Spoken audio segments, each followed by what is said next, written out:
Today, I am joined by Keanu, who is a counselor in regional Australia. And Keanu, you contacted me after seeing some of the videos that I've posted Mm, and wanted to share some of your experiences around authoritarian ideologies, both the woke mm, stuff and also the COVID, how COVID affected you personally and professionally. mm, And I am really interested in hearing what that was like for you in Australia. mm. And you said you've been a counselor for about 8 years now, is that right?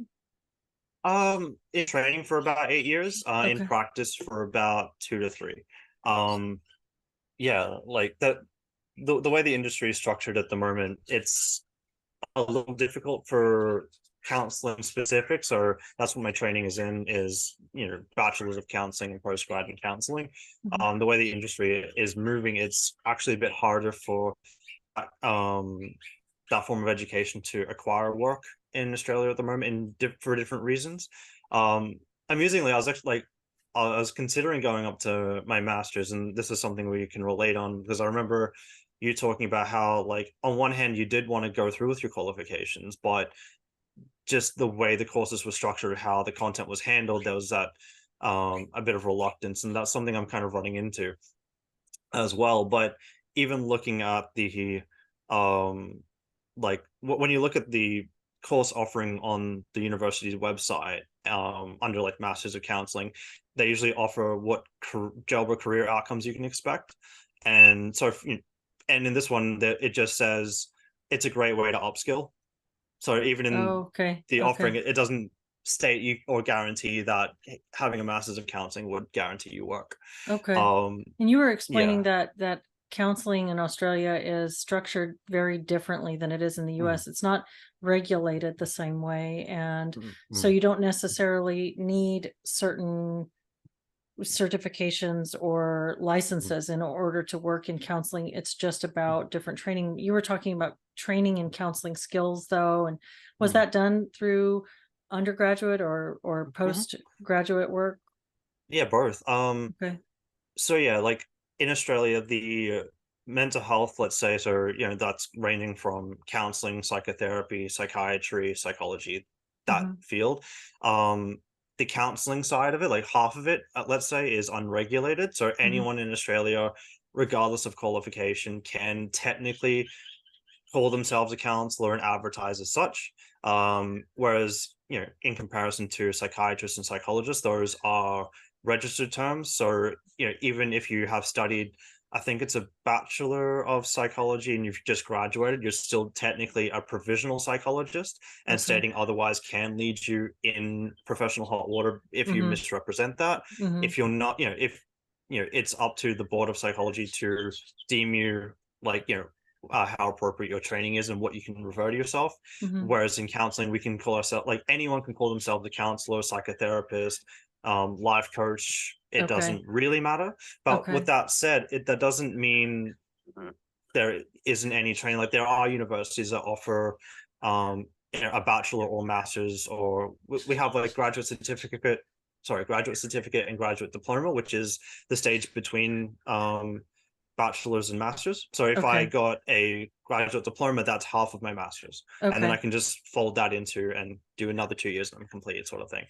Okay. So like there are offerings and Mhm. there are courses, and like there is that, like, national study standards for counseling courses. Not every course directly meets that, but if they're offering it, they try to get pretty close. And we also do have two governing bodies of counseling in Australia. I'm not going to name names just because there's two.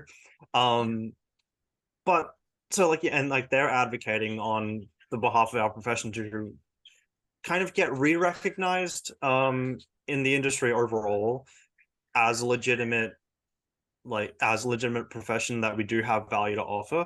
Mhm. It comes to mind because my mentor, um, he was my counselor in primary school, and then became like a bit of a family friend. And like my first exposure to therapy with that was like choice theory and reality therapy, Mm. which really, like, in a great way, like, shaped how I went going forward and absorbed counseling theories and modalities going forward. So Mhm. admittedly, it made me a little bit allergic to diagnosis because of that. But I think for the better. But I think he had less training than I did. Mm, Maybe diploma level, which is like half of a bachelor's, and he had a mm, like he was great. Like I had a great experience with him as a therapist. He had, he worked in schools, worked in non-for-profit organizations, had a long career, um, was head of the Glasser Institute, which is the choice theory like representing body in Australia. He was head of that. Like he did fine mhm, with less than what I have. And then mm. that's why I went down the path. Oh, this seems fun. This seems accessible. And then as I went down, I'm like, I maybe have made a bad choice because the industry seems to hate me. Oh, Um, so that's why that's just me being vitriolic, but I'm a little bit bitter about it. But so that's why, like in February 2021, right in the middle of COVID, I decided to start my own private counseling service. mm, For me, like my motto was, I'm sick of asking for permission. mhm, Like as in applying for jobs. Like there were some counseling opportunities, sure, mhm, but they're either rare or there's competition or the people hiring are strange. mm, Um, mm, and I'm like, for me, like counseling is or therapy as much of a hobby as it is a career. mm, Like even in the times that I wasn't studying or that I deferred or wasn't sure if it was what I wanted to do, I was all I was always studying it. I was always reading about it. Like I mm. just So it's a genuinely really passion like for it. you. Absolutely. And so from that, I'm like, it's not about like I want to go in and make money. I just want to do the thing. Mhm, And so I was just like, I'm sick of all these roadblocks. I'm just going to go ahead and do it. It sucks. It's the uh, can be the bit of a harder path, but um, I'd rather get started and see how I go than not. So yeah. mhm.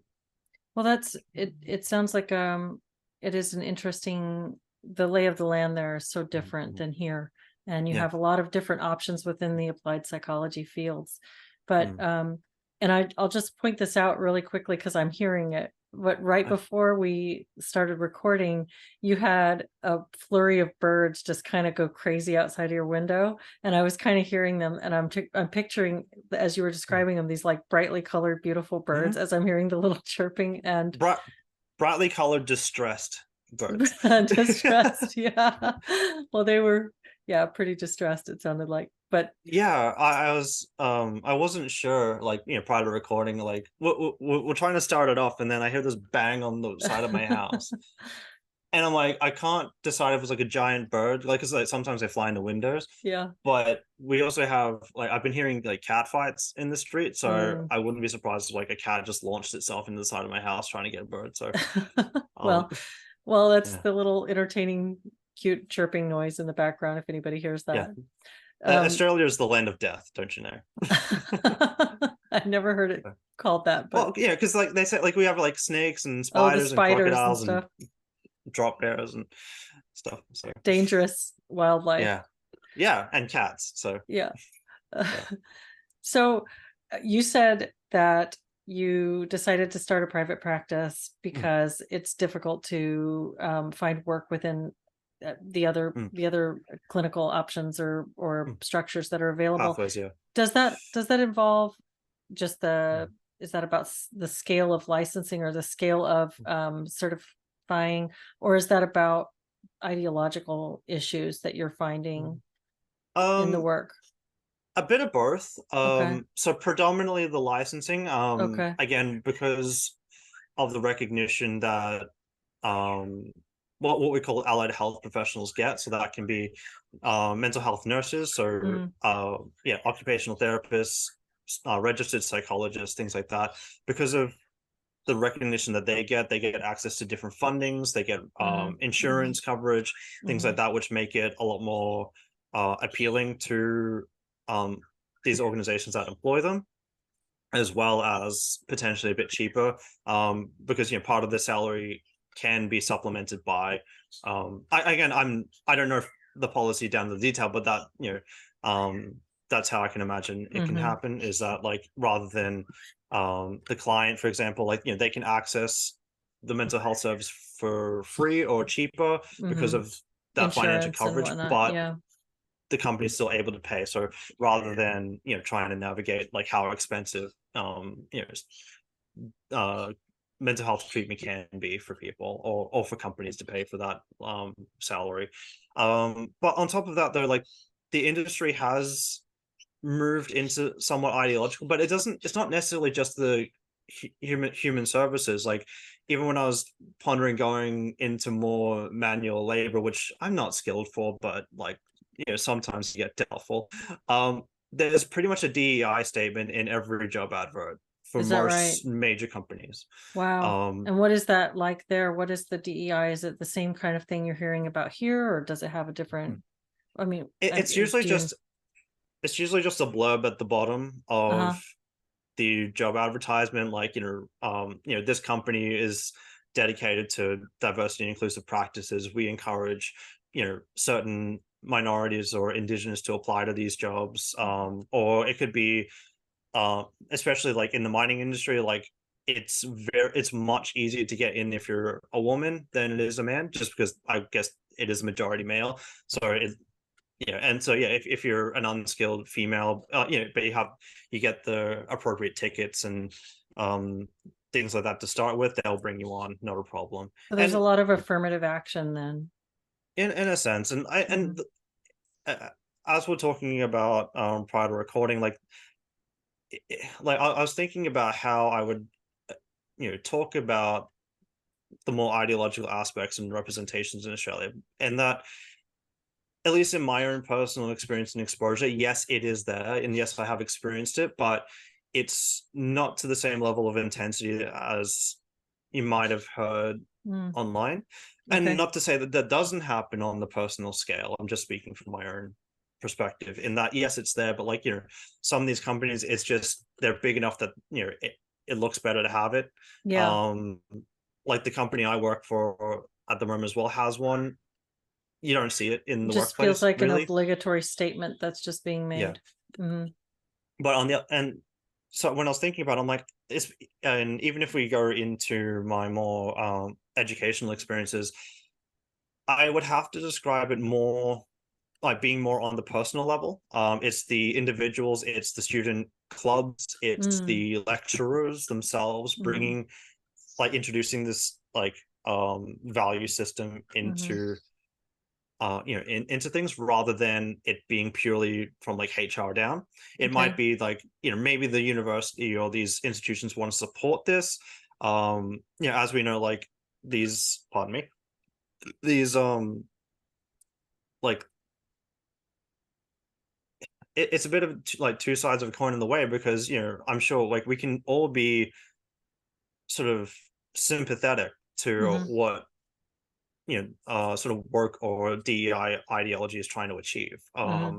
I think, yeah, if certain minorities or women or whatever feel like they are culturally shunned for trying to access certain things, that opening that up and showing an air of welcomeness and normalcy, like I don't have a problem with that. Like just sending the signal out going, hey, like you can apply here just like everyone else, that's fine. Like, okay, cool. But when it pushes into more of a quarter or the more overt thing, like I can't help but feel it's a sense of tokenization as well, where it's like, do you really care, or do you just want to look good? Hmm. Because I want everyone to have access to whatever they're passionate about. If they're equipped to do that, that's fine. Like where relevant, I suppose. Yeah. um but yeah, so yeah, like, to, I guess, to reiterate, like I find it comes in more on that individual level, and then maybe if it does make it into the system proper or through the HR, again, it's might be that individual person up the top that's doing it, or the platitudes sound sympathetic and they just want to support that, and they don't really know proverbially the Trojan horse that they're letting in. Hmm. Um, in Something, other, if you go don't on. mind me breaking in, I, Absolutely, please. you mentioned that in your trainings, you Mhm. actually had Daryl Wing Sue was a part of your curriculum. Yeah, That for all of an surprised hour, me. thankfully. Oh, Yeah. okay, just for a What little bit. So it just surprised me what's the because it's an it's very American mm, context. It's he's okay. writing from I thought the Mm, experience of an Asian American mm, looking at mm, what mm, he perceives as white culture, mm, white American culture, and this blind spot, as mm, you kind of, you read his white identity development model. He writes about white people having this blind spot mm, about their own whiteness, and he's kind of the mm, major voice in, at least in counselor training mm, here, as far as I can mm, tell. mm, But that seems US specific mm, mm, in it, and so it surprised me that they're using the same material mm, to train Australian counselors. And did you mm. feel like it was a good fit for the experience that you were having there, or Well, did it cross over well, or? the interesting thing is it was quite unexpected. Like throughout my counseling training, there's always discussions about ethics and how to treat, minorities, and how to, be more sensitive to the things we're likely to encounter in our profession. And that was never pandering. It was just, very legitimate conversations of things we should consider. And like, even when it came to Daryl Wing Sue, like it was, again, going back to what I was saying about the individual, it was mostly introduced by the lecturer. It wasn't actually technically part of the course material. It was just something that she put together, and this lecture was substituting for our main lecturer at the time for that class. Mm, And again, even on a personal level, I didn't have anything against her. She was perfectly lovely to be around, and she seemed to have a really decent reputation within the school, for better or worse. Um, so on a personal level, I couldn't slide it. It was just, and like the rest of the course content was fine. And then it was just, oh, by the way, we're gonna just have a look at this. And even the presentation of was like, for example, with these sort of modern topics of these issues, discussing white privilege or whatever, like, not to say that it should be validated, but I guess even coming from a counseling perspective, we might encounter people with those values or expectations. It's worth, having a dialogue around how we address these topics, which, I'll flesh out in a bit. But it was just kind of dropped in the middle of the class, and no dialogue or debate was encouraged from that. But input wasn't encouraged either. It was just, here it is, and react how you will. mm, But it was mostly just like, I don't know, I just found it stupid. Um, that so like all it was a slide of a Daryl Wingsu video on white privilege, and I'm not really sure how to describe it, but it was like a talking head of him, like introducing the concepts or reacting to the other parts of the video, and then the other half was, I think, like an interview style. So like, one of his employees or someone was going around talking to just regular people, like, I think it was like 3 or 4 white people and then 3 or 4 minorities of different descent. So like, I could have been Latino, or Asian American, African, that sort of thing. mhm, Started off with the white people, and the question, I think it was just the question of like, what does it mean to be white? What do you think about your whiteness? And pretty much unanimously, each white person, like, to put it in their language, it was just like, I don't give it that much priority. I don't really think about race, or I aspire to be like race neutral or race blind. I just don't care. Like, although I think they're asking about, how do you feel about like non-white people, and they're like, it doesn't bother me. Like, I don't put that much value on those parts of our identity. There was, and then the video did finish up on, someone you would expect to have a bit more of an offensive attitude, was like a 60-year-old construction worker, like blue collar, really rough around the edges, um you know not the most eloquent speaker. mhm, And his response, again, like taken at face value, could have been seen as insensitive, and in some perspectives it is. But if you actually really look at the meaning, he just said, like, I don't have a problem with who you are as long as you put in the effort and pull your weight, like whether that's in the work or in society. Just come in and do your bit. If you go along to get along, and you do what you're supposed to do, I don't care who you are. mhm. And that was twisted to mean, like, he is assuming that minorities don't have this ethic or How are did incapable that of having. how was that drawn from that, do you think? um so like the interesting thing about, like, so again, highlighting around the white person part of this video, it would cut back to Daryl Wing Su offering his analysis on what they said. Mhm, So if one office worker, she was saying, I just don't think about it. And then he would respond, see, her white privilege is so Mm, potent that she has the ability to not think about this. This is making her insensitive to the problems of minorities. But like, that's not what she said. And yeah. then the same logic was applied to when there was that more insensitive Mhm. perspective. And I was looking at I was just like some of them like gasped because they're like, oh, that is really mean.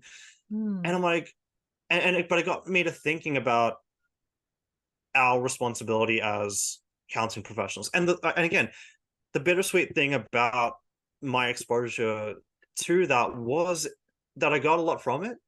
Not to say that I learned from the material, but the thoughts I had in reaction to that was mm, still very enlightening. Where I'm like, actually, like, what are we supposed to do? Like, what is our ethical and moral obligation as mental health professionals toward people who might be aligned with something that is like that we either perceive as offensive or that is offensive. Like my example wasn't. I don't know if this is video appropriate, but it's not that bad. But it's like, what if you had a middle-aged like male client, everything about him presented as pretty normal, like great grandfather, great father, great son, and he says to you, like, he's in tears, he's like sitting on your couch, he's in tears, and he's saying, the other night when I was at the Klan rally, me and mm, my friend Bob got into a really heated argument, and we've been like friends for 15 years, and I'm really afraid I'm going to lose him, mm, like, because like I don't know how we're going to reconcile our our differences. What would a therapist focus on? mm, Would you pause the record and say, wait, you just said Klan rally? mm, Or would you see, or would you address helping him reconcile his issues with his friend? mm.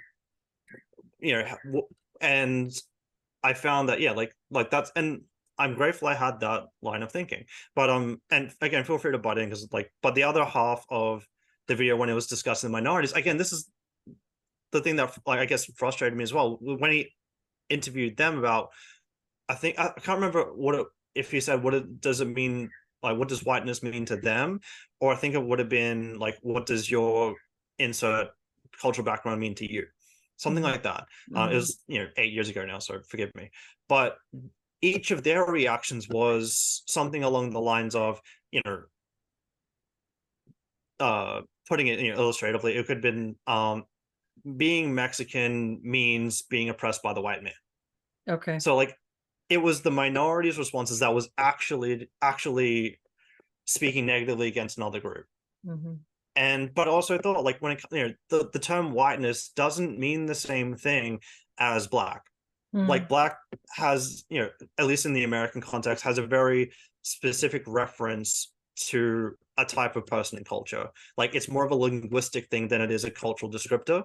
Because if you broke it down, like let's say you said like minority Caucasian country, as in what does it mean to be Australian? What does it mean to be European? What does it mean to be British? What does it mean to be American? That's a very different question, even though mhm, you're still addressing a minority, like majority Caucasian population. mhm, Then we can give you that answer. Like if you said rather than what does it mean to be white versus what does it mean to be Australian, they can answer that. We do mhm, care about our culture.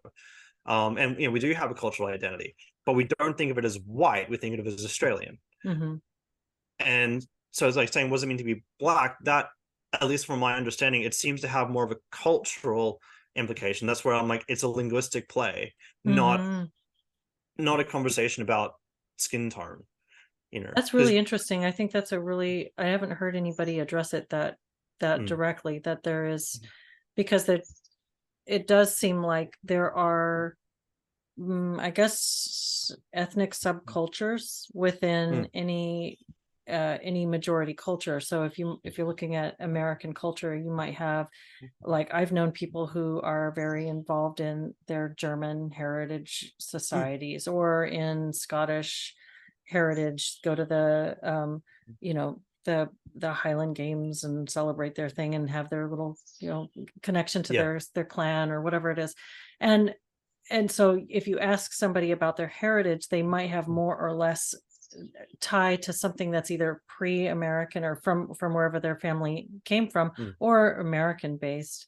mhm, But that's just within like white American. Yeah. people. And Yeah. then within other ethnic backgrounds, you might find people who are really connected with like their own ethnic heritage as well Mm, as mm, their sense of being American. mm, But white in general mm, is such a broad descriptor that it encompasses so many different subcultures and subgroups that it mm. almost feels meaningless. Yeah, and to I guess to add to that point, I suppose, and this is just me Mhm. waxing philosophical. I'm not.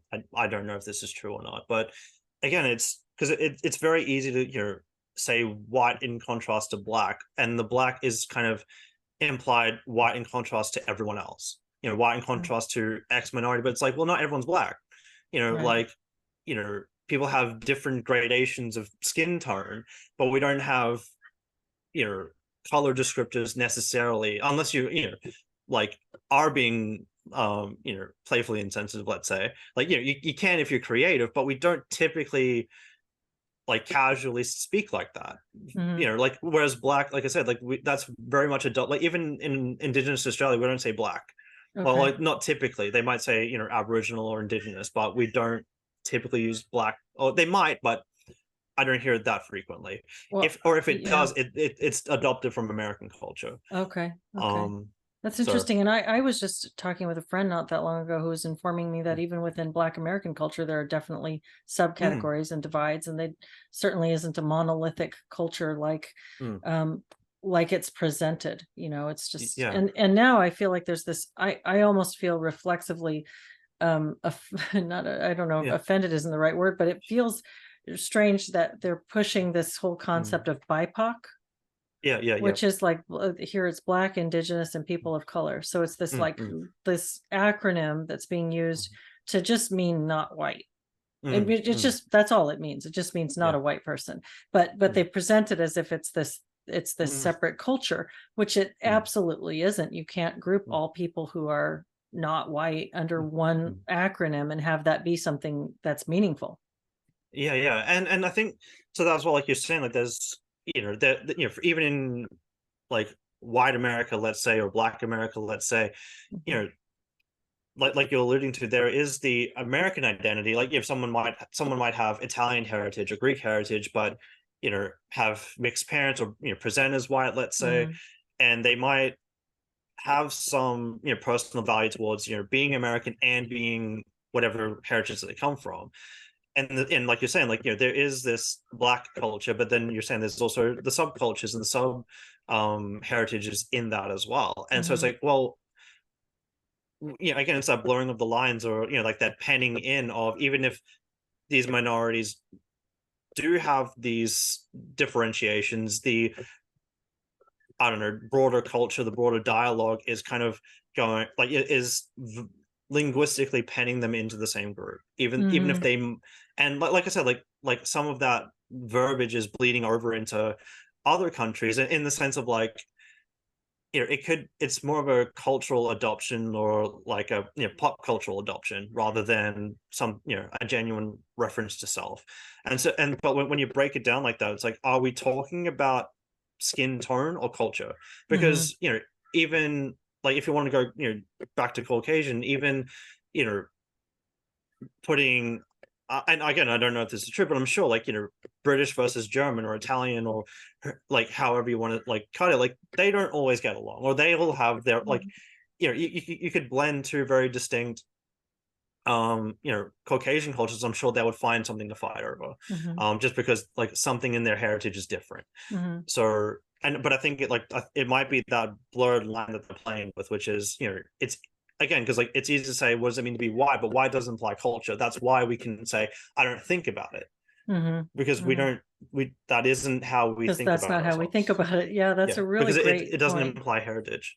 So No, no, mm, that's it's really interesting. I'm glad that you brought it up, and I'm glad you mm, framed it that way because I think that that's an important thing to mm, highlight. And in terms of the ideological mm, bent that things are going, or the way things are going right now, you've got the racial influence like we've been discussing, but have you also been experiencing the gender stuff there as well, the gender mm, mm, ideology? Is that coming into the counseling mm. field, or is it just something you're Mm. observing in the culture at large? Um, again, I can't like if it's like I was saying before, if it's culture at large, it's typically on a like individual basis still. Like it, I wouldn't say it's in the dominant discourse like it's shaping the culture. It's again, it's more of a bleed over. That it could for example, like not to get into the whole like US election stuff, but our media spoke more about your presidents than they have been speaking about our country's leaders. Wow, Like really? most, like yeah, most of our like even we have like Sky News, which is our like they're trying to model themselves after like your Fox News, and they act as such. And a lot of the discourse is either like sort of pseudo anti SJW stuff on their end, like they Mm. will poke fun at it that way, and then the other media outlets are pretty much like uh vibe wise are very reminiscent of yours in a sense. Maybe their Hmm. delivery or style is different, but the spirit's roughly the same. But again, like our media can't shut up about Trump and Biden. But Wow. I on a regular basis forget who the Prime Minister of Australia is. Wow. Yeah. Like That's I have really no idea. interesting. I have no idea what he did this week, but I know what Biden did. And I'm more I'm more soaked in American culture than otherwise, through the podcasts and videos I watch, like, it's predominantly American. So I do get information through osmosis, but I'm saying like Australian media talks more about you guys than us. Wow, And I had no I idea. think, yeah, and I think through that, whatever's happening in your culture is bleeding into ours. Like even with Mm, the Black Lives Matter rallies, they tried to do that here. mhm, And I was like, okay, like we can use that international experience to open up a dialogue of like, okay, that's not working over there by the looks of it. Let's look at our own system and see if like, is there can that prompt a dialogue here? But mhm, rather they went straight to police brutality. I'm like, we don't do it the same way. Not to say like mm, brutality doesn't happen, but we don't have the same problems. This mm, isn't the same country. We mhm, need to have conversations relating to what we're going through, even if there is maybe legitimacy in that. mhm, I'm not saying there isn't, but we're not America. mhm, And mhm, even like I was getting involved in local politics in my regional town because I was thinking about potentially stepping up one day if needed, and I wanted to get exposure through volunteering through the party that we have at the moment. And we're going around door knocking to drum up votes and assess interest and that sort of thing. And even in those conversations, it was, oh, had you voted for Trump, I wouldn't be voting for you. And I'm like, I get that, but there's nothing to do with our politics. Like yeah, that's that's really like strange. that's values based, that's ideological, but it's got nothing to do with us. So Yeah, that's yeah, really interesting. I don't And know what that tells you about things. well, I don't know either. I guess I have to think about that, but that Mm, does surprise me a little bit that you're yeah. getting things that way. Well, and Mm, but it again, so many of these things seem like they're everywhere all at once. At least in the mm, Western world, they're all kind of mm, cropping up at the same time, yeah. which makes it seem like there's some centralized movement happening. Mm, mm, Um, and another area you brought this up, so I'm glad you brought it up, but was okay. COVID with the COVID regulations. Mm, And that's mm, another area where we saw these sort of lockdowns mm, and rigid restrictions mm, coming in all mm, these countries at the same time, and everybody was responding to it the same way mm, and in such a mm, very different way than any disease had ever been handled yeah. previously. And Mm, from here, the images that I mm, was seeing of what mm, was happening in Australia seemed mm, particularly alarming. It seemed like it mm, was extremely heavy-handed. And what was mm. the experience that you had of that? Some of that is true. Um, from the Australian point of view, it was frustrating sometimes having American commentary on our situation, especially from the more, you know, moderate or conservative side that pro gun that sort of thing. Because like the big argument that kept coming up was, well, if only you hadn't gotten rid of your guns. I'm like, well, New York isn't doing so well, and I haven't seen a shot fired to protect them. Like, Yeah. I'm like, and again, I don't know how true this is, but I was thinking like, there's like 52 states in America. So each of those is, different populations, different cultures, different governing bodies, or system. We have six or seven. Hmm. Like, meaning like, even just purely statistically, the odds of having someone breaking from that mold Hmm.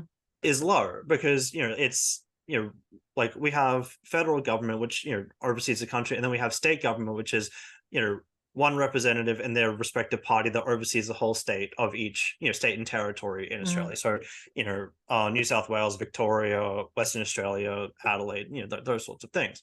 So like these are quite big land masses. Like Queensland itself takes up nearly like a quarter or a third of a country. Western Australia is like the butt end of half of the country. Like these are huge. You could probably divide them up if you really wanted to. So yeah, just like statistical average, like even if we did have guns or whatever, like we can't really have that kind of influence. But on the other hand, like on one hand, yeah, you did have both sides of the coin, like I guess like all gradients on both sides of the coin. So you had and even myself, like in the very very early days, early 2020, when this was coming down, I was more sympathetic to the extreme measures in the sense of we don't know what this thing is. We at the time didn't seem to be able to test for it. We didn't seem to be able to treat for it, and we don't really know the severity. So it might be wise to not like run away into a hole, but just to slow down and watch this thing, because if it's your eyes exploding, then okay, we're gonna have to react very quickly to like get this thing under control. So like okay, like if this is a genuine, that let us slow down, that seems appropriate. Like that's how I kind of act in my personal life anyway, so maybe there's projection there. But but over time, like that urgency went away, and then it was the contrast of like, if this is about health and wellness, I get it, like okay, like we need to take care of the elderly, we need support structures in place, certain services are going to struggle, so how do we supplement those, how do we like, because whether like, because we have had other emergencies like cyclones, we have fire seasons, so like things light on fire and like people lose houses, we have floods, and so yeah, like when an emergency happens, you need a system. I get it. I don't have a problem with that at all. And and in those times we need to come together. So we had people on that side of we're just trying to do the right thing, and that's what made sense, and it wasn't really reactionary. Then you did have the more do it or else on that side of things, and then counter to that you had the stuff with I'll do what I want, like don't tell me what to do, I'll figure it out, the more libertarian side, and then you had the extreme of that, which is the more hyperbolic and conspiratorial side of that, which again sounds the same, but the motivations are different. And for us, like there were, even in my own town, but like in different cities, I'm not sure if it was broadcast on the news, like we did have pretty major protests, like millions in the bigger cities, like taking up entire entire streets, and this was protesting the lockdown measures, the lockdowns. Okay. And the whole thing was just give us a choice. It wasn't say like I'm sure some of it was ended, but that was more around business is dying, or I can't afford my rent, or my kids are going insane, or very legitimate reasons as to why, like, look, I can't just keep doing this. But a lot of it was just, hey, give us that choice. That was it. That like a lot of them, like, if you want to, I if it's important to your business that you have the like we had the QR code check-ins. So if you're going into restaurants, you'd have to check in through the government app as the way you've been, so for contact tracing. Then it became, there were some vaccine passports a little bit, so like some businesses and employment had that. Like a lot of people either capitulated to maintain their employment or lost their jobs, or some of them got really lucky and played chicken, and when the the pressure was coming up to like that final day, enough people were just like, I'm just not gonna, and the like larger organizational body was like, oh, okay, we'll just require it from you people, but you're fine.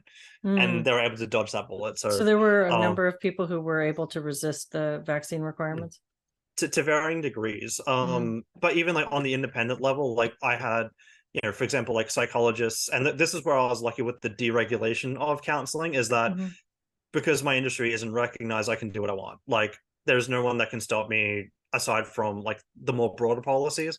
But even like friends of mine who were massage therapists or Mhm. kinesiologists or whatever had to shut down because they had to prove it, like, their governing bodies were saying, you need this or else.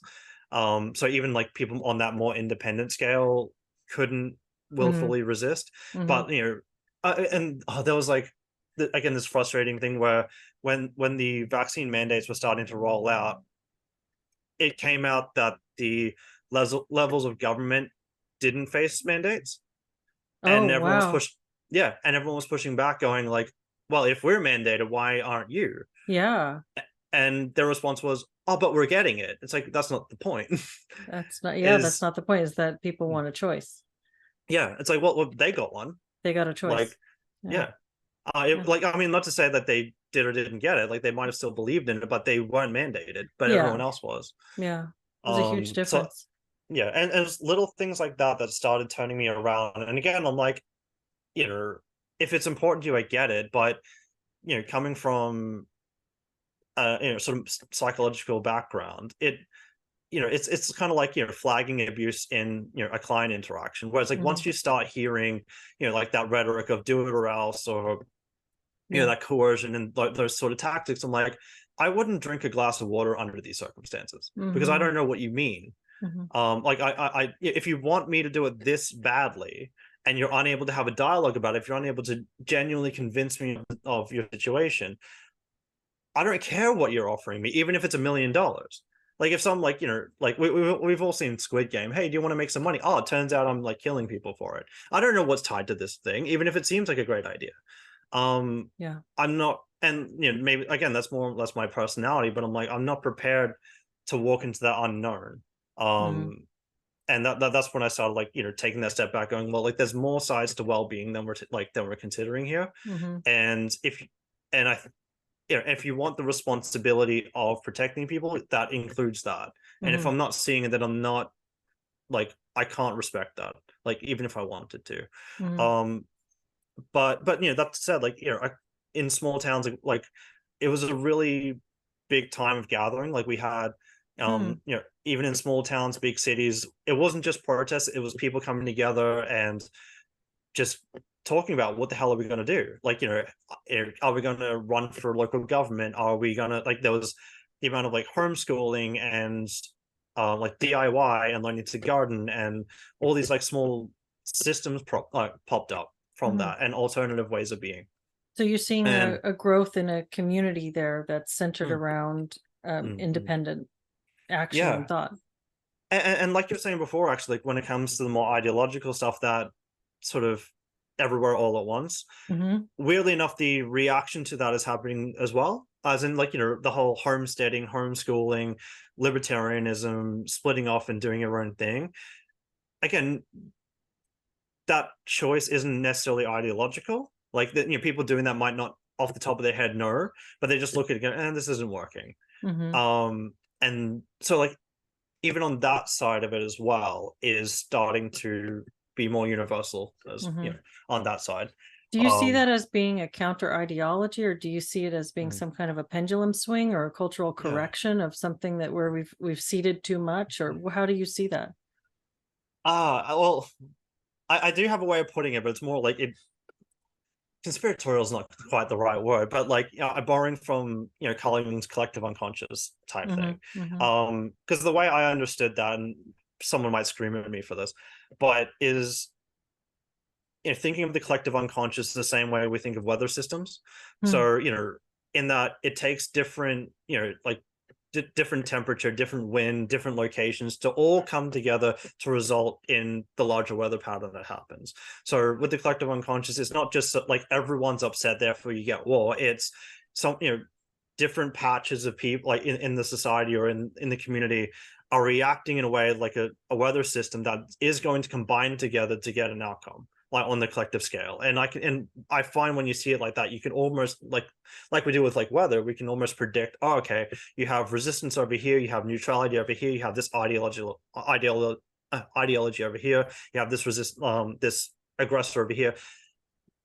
Like kind of like a family intervention. Like if you have it on like an individual scale, what happens when these people live in the same house? Mhm. Oh, like bam, bam, bam, bam. You get different expressions of that tension.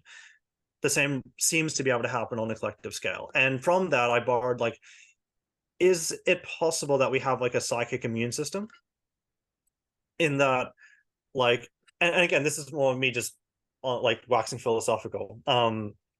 In that, like, we, because we have what I call like these messiah figures, whether that's Jesus or Gandhi or Martin Luther, and but they always come at the pivotal moment, like when when tensions are high, then someone emerges and creates a revolution that changes the culture going forward, and ironically they'll get assassinated. So I'm like, but like, if the collective unconsciousness is a thing, then would it stand to reason that it would also have an immune reaction? As in, if there is sort of as Gad said puts it, an ideological pathogen entering in the culture, yeah, the body itself might be infected, but there will be an immune response as well. Mm-hmm.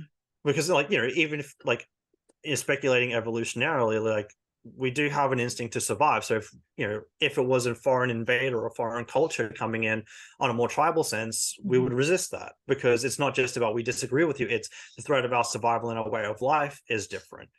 And I think that that has a potentiality to be true, at the very least on a personality level, I think. So that's why it's not just, it may not be groups, but it's groups of individuals. That like like the question I was asking, and I know you've been asked as well, which is, what made you different? And like, why did you react the way you did versus someone who didn't? Because when you put yourself in their shoes, you're like, actually that makes sense. Like, if you saw the world as they did, like, that reaction is appropriate. So why don't I see it that way? So anyway, your thoughts. No, that's fascinating. I like that framework. I had a conversation with somebody else who talked about a social immune system, as well as you used a slightly different frame, a psychic immune system, and talking about the collective unconscious, but just being a part of bigger movements in a way. And what's interesting is that's part of what I and many people are objecting to in the social justice ideology is the collectivism inherent in it.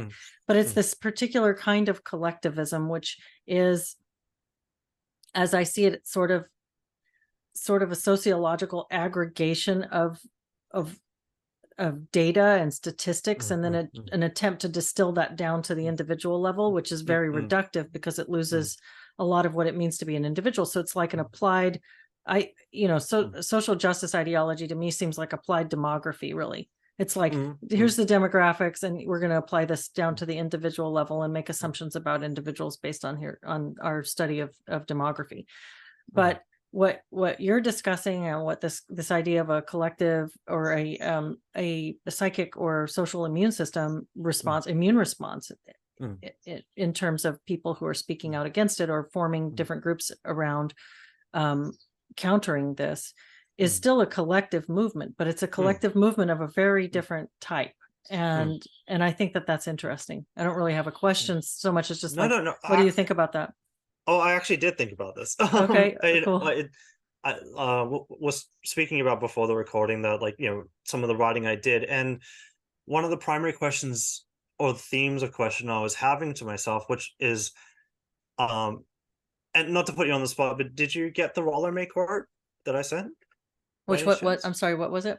The quote by Roller May. I sent your email. I think so, but will you say it again? I would love to if I can find it. It's just kind of lengthy, but basically, what he was talking about, because I can't really remember a word for word, was, like, I think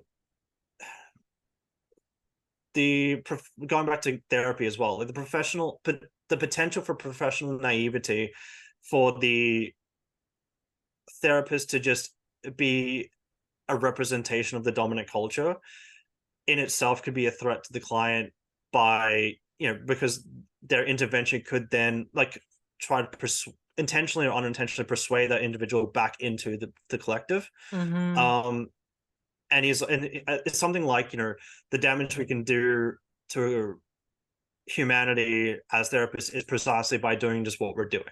That's so interesting, because it's like being an agent of cultural conformity. Yeah, really. And the question I spun from that was, well, where do we just like draw the where do we find that distinction? Because Mhm. on one hand, like, it's like group orientation versus individuation. Swinging too far either way has its own individual set of problems. Mhm. But as therapists, it's like, what what then is the basis we draw our ethics from in order to know when it is appropriate to encourage rebellion versus conformity? Mhm. Because, like, as I say, like, the sane person in an insane society is perceived insane, and if we are an agent of that insane society, that like societal degradation, then we're not helpful. But if we are able to like, if we're able to tell when the society is healthy and when it's not, then it is okay to push for the majority. And I'll see if I can find the writing, because I might help frame it up a bit more. Yeah, and if I But can also include that quote beneath the video in the yeah, sure. notes if people want to read it. So I wrote, in this field of psychotherapy, at least in some stages of our work, there needs to be a space for subjectivity, relativism, and deconstruction, and quote unquote personal truth. Um, as part of the notion, meeting the client where they're at. In order to empathize with another and gain enough perspective of their thoughts, perceptions, and values requires some benefit of the doubt that what they tell us is true or feels true enough to manifest issues or behaviors. However, Rollermay speaks of the damage that can be done to a person or to a society by merely doing quote unquote precisely what we're doing. Meaning, if we're absent-minded, agents of the majority as therapists. As in, if the therapist is too conformist to the dominant culture, they risk keeping their clients submerged in the proverbial toxic water, as the culture may very well itself be insane, and those who appear sane in insane times are themselves deemed insane. So, therefore, the question arises, from what moral or ethical system are we as therapists basing our discernment on? How do we know when it is sorry? How do we know when it is appropriate to go along and get along, and when it is appropriate to encourage rebellion? Yeah, So, wow. That is, I think that's such a big question. It's such mm, a, a huge question. It seems like it keeps coming mm, back to that in a lot of ways with, I mm, think this whole postmodern mm, questioning of everything and moral relativity. We're, mm, as a relatively secular society, mm, we've lost this religious moral underpinning, and so then mm, what then are your morals based on? What, mm, and it's not nothing, but mm, what is it? And there's that yeah. questioning of that, and I think it's a very Mm. interesting state to Well, find and I oneself in. think, again, going back to, like, speaking personally from our profession, however, like, it's one Mhm. thing to, you can, not to say it doesn't come with its consequences, but you can afford to be secular if you're an accountant, you know, because it's just money and whatever. Like, that's still a tangible thing. But our job as therapists is to interact with society and the human condition. Like, again, Mhm. Roland May speaks of, when you, no, it was Jung actually. He said that, when you speak to the individual, you're speaking to the collective, because the individual is, in a sense, one neuron of the brain of the collective. That, um and so, like, when if you impact enough individuals, you'll then create a new majority. So you are Mhm. interacting with Mhm. your culture and society at large through, from what is being channeled through that individual. Mhm. And so, as therapists, we interface with that. So how do we define our space? Like, Mhm. our place in that dialogue? How do we know that we're not encouraging conformity? Or, like I said, like, when, how do we know when it is appropriate to make those distinctions? Because, like, Mhm. we, even though we're supposed to go where the client wants us to go, we do have our professional judgment as to whether or not that overall is healthy for them. Like, Mhm. someone, might be perfectly fine binge drinking alcohol every weekend despite their liver problems. Mhm. And on one hand, like, we're sympathetic to whatever makes that person happy, but us as, well-being professionals, we at least should be able to push back on that, going, okay, I can see how that benefits you, but here are some considerations for you to make that choice. But how do we know that that's a problem? Mm-hmm. Mm-hmm. And from what moral system do we draw from to decide, okay, there's that line? Because if it's all subjective, if it's, oh, everyone gets to where they're going in their own time and it has to make sense to them. And again, is I guess you're appropriating from that Christian perspective of, let he who was without sin cast the first stone, as in we're too imperfect in ourselves to be able to judge accurately or purely. Mm-hmm. But that taken to its moral relativist, god dang it, it's early in Australia. Taken to its moral relativistically, rel- taken to its furthest extent, um, then there is no standards. Yeah. Yeah. Because like, oh, that person likes this degenerate behavior. Yeah, it might be immoral, but that's their expression of reality, and they will, kind of like, Mm-hmm. like with a regular addiction like smoking or drinking, that person has to come out of it at their own time, Mm-hmm. when they're ready. And you can apply that same logic to misbehavior or degeneracy Mm-hmm. of, oh, like that person's just into that thing because that's just their process. Mm-hmm. So again, like, and I actually, again, I followed on from this, and like I did think about it in that I do think morality is subjective. Mm-hmm. And I think I wrote, one assertion is that all morality is subjective according to the respective culture and personal values. So that's on the broader level or on the individual level. For example, human sacrifice is a sacred ritual in one society, but a violation in another. So one society thinks like, the execution of a human being is perfectly legitimate. The benefits outweigh the costs, and others think it's deplorable. Mm-hmm. However, I would argue that misguidedness does not replace virtuousness. In that, yes, it might make sense to sacrifice that person, but we also know that the loss of a loved one, or like a friend, brother, sister, daughter, to that sacrifice is distressing, and Mm-hmm. distress leads to breakdown. Like, Mm-hmm. a society that's a death cult can't perpetuate because they're all dead. Mm-hmm. Like that. Even though that action feels good, the carry on consequences of just continuing that practice in itself has deleterious effects. Therefore, it I would say that implies a morality of, we know, like, the mechanics of our existence. Let's say, we have the ability to feel pain, we have the ability to feel pleasure, as in there's already inbuilt rules that tell us, go do this, don't do that. There's an agenda Mm-hmm. in the way life is designed. And I wrote that, like, the mythical structures, but again, borrowing the term mythology from Rollo May because he's a big fan of that. Mythical structures meaning the meta narratives that we lend to how we make sense of our world. And it could be religion, it could be something else. Mm-hmm. The one that is most accurate and closest to the objective morality is the one that probably works the best.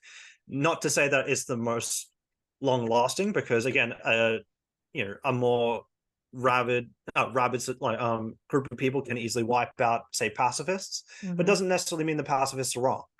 Like, it doesn't, but their quality of life over time might be better, or that set of ideas might endure longer than something more like that is further away from that objective morality. And I think it's to that foundation that therapists should anchor themselves, if we can find it. Sorry. Well, I think that's a fascinating exploration, and I'm really happy that you brought that topic up because it's one that I'm really interested in.